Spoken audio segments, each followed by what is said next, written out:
Okay, don't mind the craziness, but I wanted to do it this way because I want to actually make sure and do an apology as well.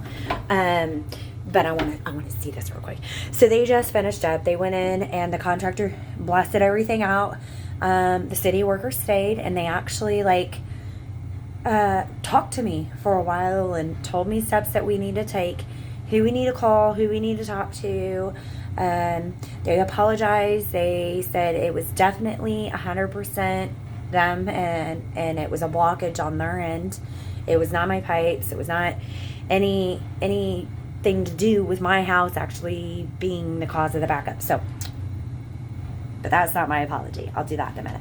So anyways, I just wanted to come down here because since they just got done doing the blasting, I wanted to make sure before I gather up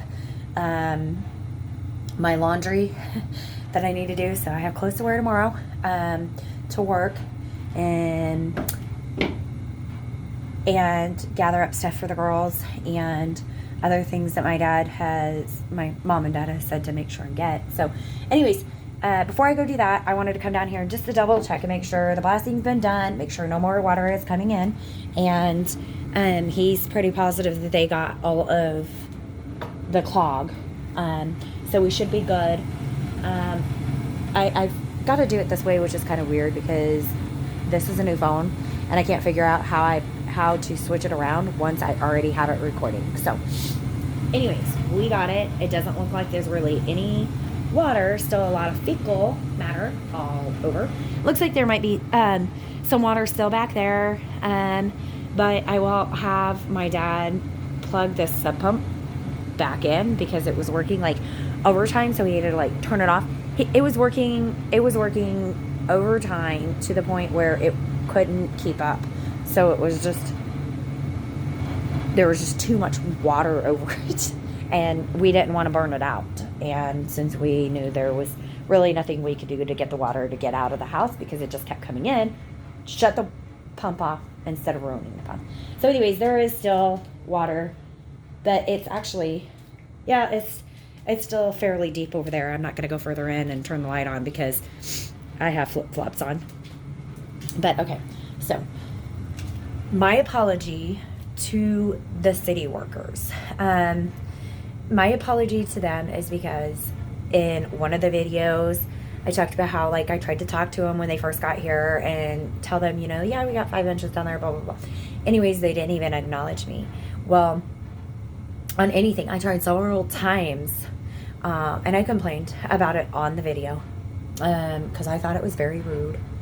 And I thought, well, I'm going to see if the contractor will at least acknowledge me so I could talk to him and kind of tell him what's going on, what my dad has, why my dad has me here. Anyways, but the contractor never even came and talked to me. I never even saw him get out of his truck. Granted, I think he did. It's just he was further down where I had shown you that they were draining the sewage from here over to there. And so that's where he was blasting it out. And that's, of course, why I probably didn't see him get out. I didn't see him do any work. We didn't talk.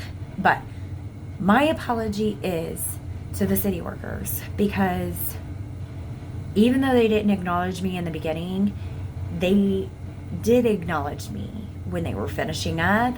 They acknowledged me by talking to me. And like I said at the beginning, they talked me through hey, this is what your dad needs to do and blah, blah, blah, blah, blah, and this is what needs to happen. And it was great. And they were very, very nice. And I also found out that they had already been home. They had already been pretty much done. He's on call or whatever, but he was done, home. And he was getting ready to eat, and he had to stop, and he got the call, he had to stop, he had to come in, and do this. So I apologize. But for anybody out there, because I just learned this and we did not know this, but if you don't know, it never hurts if you have any kind of water issues in your basement. it never hurts to make them your first phone call, because they will come out and they will check their stuff to make sure it's not their sewage backing up. And then you can go from there, and then you don't have to pay somebody to come out. Like my dad, we had to pay Roto-Rooter to come out, and then they ended up telling us, like, it's not you guys, it's the city. The city has to take care of it. Like, there's nothing we can do. And we literally wasted a whole day trying to get it figured out and fixed. And they did this in like an hour and a half to 2 hours. That's all it took. And the guy said it never ever hurts to make them your first phone call. First phone call, because they don't charge you. If it's not their issue, they don't charge you to come out. They come out, they check it, and they're like, no, you need to call a plumber. That's what they tell you. I would have never thought of that. So, lesson learned. Anyways, all right, guys. I hope you guys all had a great day, great night. I am going to close up windows and try to get my stuff together, make my way somewhere where I could take a shower, and take a bit of a nap before I go to work. Fun. All right, guys. Love ya. Bye.